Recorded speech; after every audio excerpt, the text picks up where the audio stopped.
नमस्कार, स्वागत है आपका आज की खबर। मैं हूं आपके साथ विशाल पंडित और आप मेरे साथ मेरे सोशल मीडिया प्लेटफॉर्म पर भी जुड़ सकते हैं। स्क्रीन पे मेरे सोशल मीडिया हैंडल्स आपको नजर आ रहे होंगे। अब बात करेंगे हम अलविदा आशा ताई की।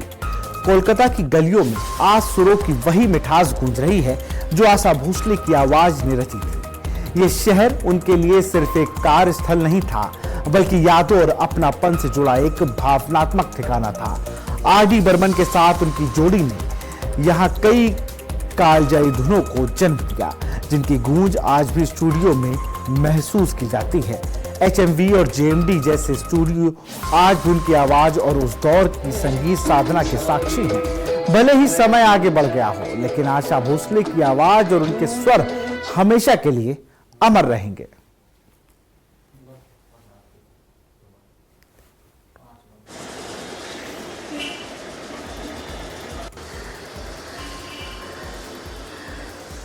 कोलकाता में गूंज रही आशा ताई की आवाज,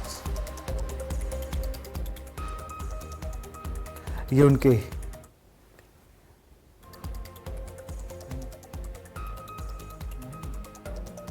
तो सुरों की मलिका को कोलकाता में भावनात्मक विदाई थी। स्टूडियो से यादों तक अमर रहेंगे आशा के गाने।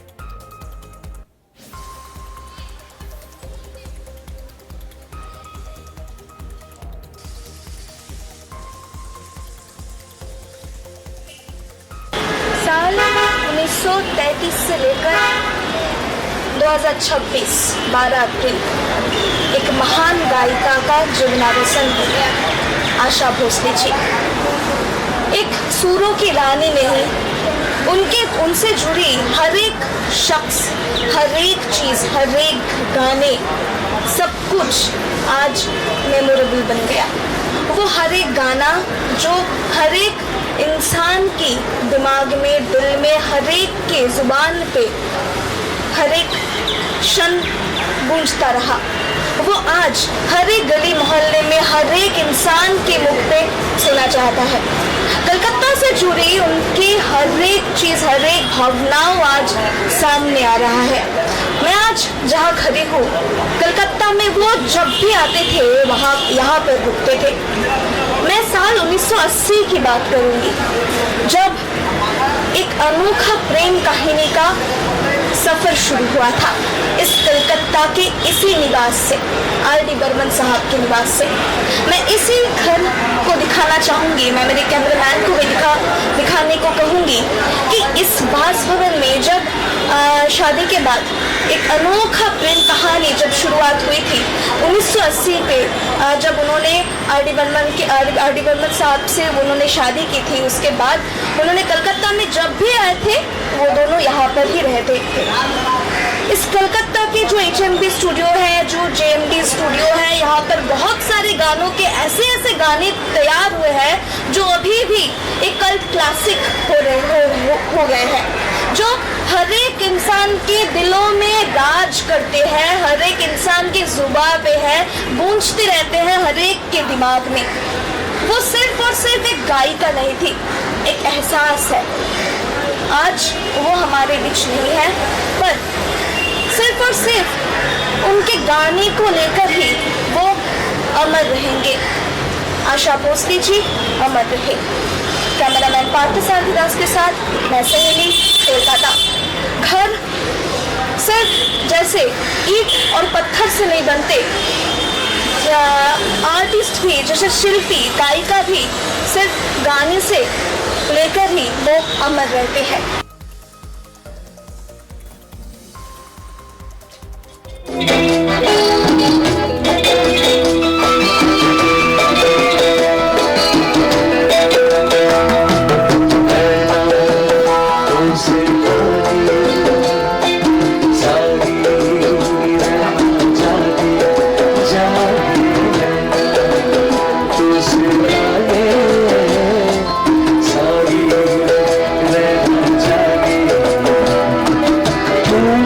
चुराई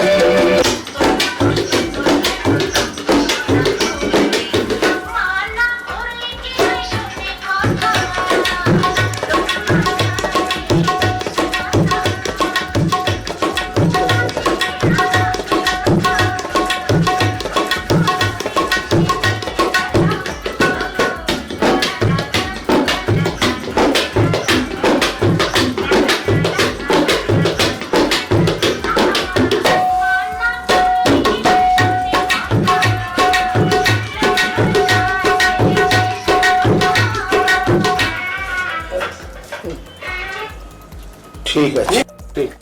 मौजूद हूँ JMD स्टूडियो में, जहाँ साल 1994 में आशा भोसले जी ने यहाँ पर रिकॉर्डिंग किया था, पंचमी सुरे।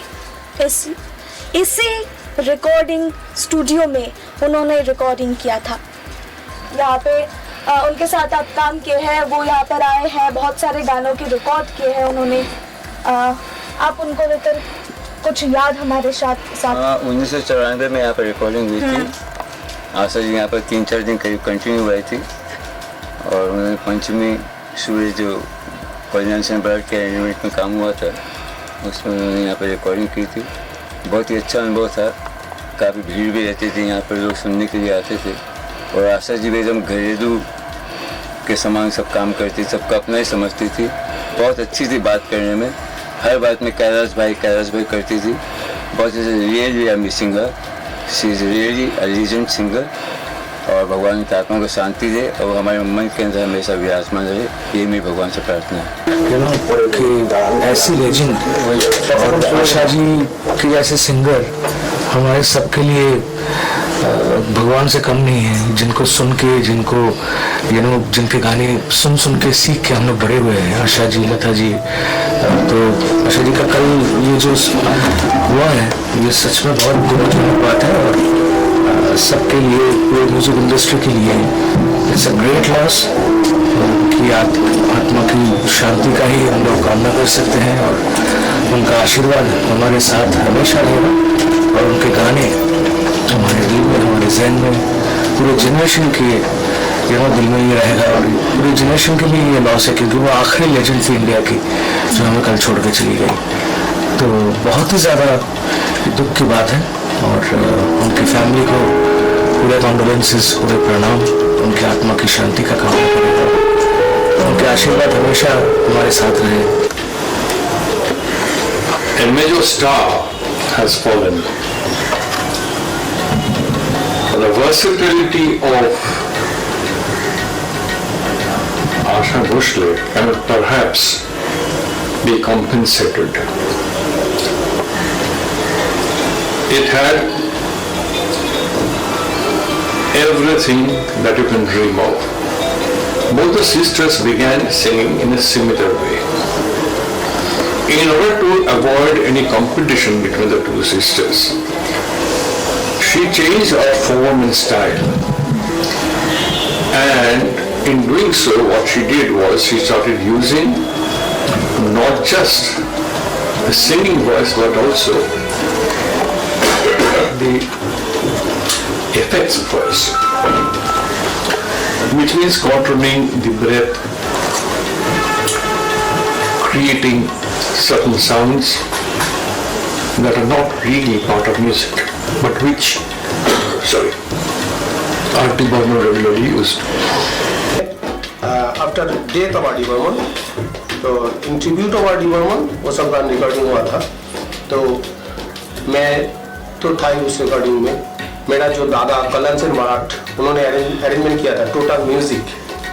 कल्याण आज है, अभी मजीद है एकदम अच्छा से। बहन तबीयत में कल्याण है। I hope is long life. तो बात है कि उस टाइम पर कलकत्ता इंडस्ट्री में जो रिदम प्लेयर सब थे, बहुत अच्छे रिदम प्लेयर थे। तो हम लोग 5 या 6 रिदम प्लेयर मिलके वो ट्रैक बनाया था आशा जी का। तो बांग्ला गान थे सब, बांग्ला अनुवाद था।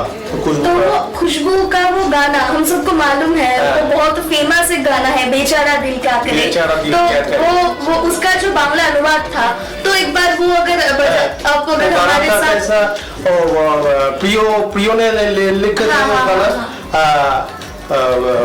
लूका वो प्रेम की कोई, हाँ, वो अगर हमारे लिए थोड़ा सा। तो गाने का तो रिदम ऐसा था, बेचारा दिल क्या करे, ऐसा सुनता। तो वो बांग्ला में हुआ था कि लूका वो प्रेम की कोई, एक घंटा ये गाना प्रियो ने बांग्ला में लिखा। ऐसा रिदम था, हम लोग को बजाया था ऐसा, फोन में गाना था।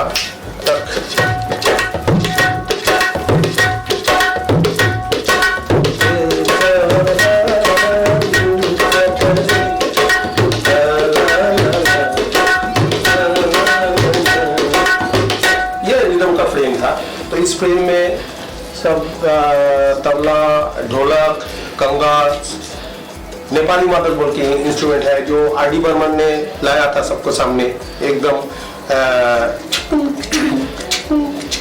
ऐसा साउंड था। Practically, she was the best versatile singer in India. Playback singing में उनसे अच्छा मैं तो किसी को नहीं देखा सुना, जो हर तरह का गाना, हर तरह का संगीत, उसका साथ एकदम जो करना चाहिए, जैसे उसको बोलना चाहिए, गाना तो बोलने का ही, यार सुर में बोलना, इतना अच्छा बोलती थी वो कि जो गाने का जो मैसेज है वो सीधा एकदम इधर पहुंच जाती थी। मेरा कुछ सामान गुलजार भाई का लिखा हुआ, जब पंचमदा ट्यून करते थे तो ज़्यादा गाने ऐसे थे, पहले ट्यून फिर लिखना, लेकिन ये जो गाने का बात आपने बोला वो पहले गुलजार भाई लिखे थे, उसका बाद उसका ट्यून किया पंचमदा। मेरा एक आई एम रियली लकी कि 1994 में डायरेक्टर प्रकाश झा को मेरा नाम सुपारिश किए थे गुलजार भाई ने एक फिल्म के लिए। फिल्म का नाम था दीदी। तो गाना तैयार हुआ, 5 गाना थे। तो गाना तैयार होने के बाद सबको लगा कि ये जो गाना हुआ है ये तो आशा जी को छोड़ के किसी को लेने में ठीक इसका सुविचार नहीं होगा। तो गुलजार भाई ने फ़ोन किया, तो आशा जी बोले ठीक है, म्यूजिक डायरेक्टर को मैं तो मेरा नाम बोल। तो मुझे वो पहचानते थे, तब पोडली बाबा एक सीरियल में काम कर रहा था मुंबई में। बोले लेकिन मैं गाना सुनूंगा फिर मैं हाँ बोलूँगा। तो मुझे लेके मेरा असिस्ट कर रहा था उस टाइम, अभी वो बहुत बड़ा आदमी बन गया, बहुत धोनी भी है, विशाल भारद्वाज। वो मुझे लेके आशा जी कर गया, तो मैंने गाना सुना, उनको अच्छा लगा। तो बोल दिया कि ठीक है मैं गाऊँगा। तो पहले दिन रिकॉर्डिंग में वो आ नहीं पहुँचे, तो तबीयत कुछ खराब हुआ। लेकिन मैं तो तब कलकत्ता में रहते थे और काम करते थे उधर, जाना आना ही से। तो फिर मैं उधर चला आया, फिर एक डेट दिया तो गया। जाके ये सब बहुत मज़े का रिश्ता एक तैयार हुआ था। जाके ट्रैक सुना, ट्रैक सुन के बोला कि सॉन्ग वायलिन दीजिए। तो हम लोग तब सॉन्ग वायलिन नहीं लेते थे, जो गाना जो वायलिन में बजेगा। तो मैं तो एकदम पूरा गड्ढे में गिर गया, मुंह देखने के लायक नहीं थे। मैं बोला दीदी सॉन्ग वायलिन तो हम लोग तो यूज़ नहीं करते। ले अब लोगों के एक नया एक मैं फिर हमसे नहीं बोला।